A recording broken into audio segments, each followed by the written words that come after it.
Go for it, no day's the same. It got a stigma with paperwork and marking, but obviously if you manage your time well, that would be fine. Go for it, young people love it, fantastic opportunity. Go for it. You know, there are lots of different roles in teaching. I think a lot of people think teaching is one thing, it's just standing in the classroom and teaching to young people, but I recommend having a look on council websites,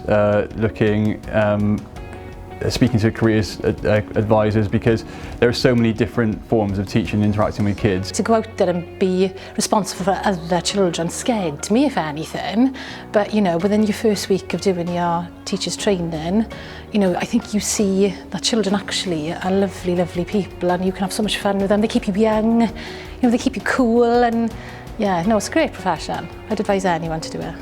Definitely be prepared. You can't wing it.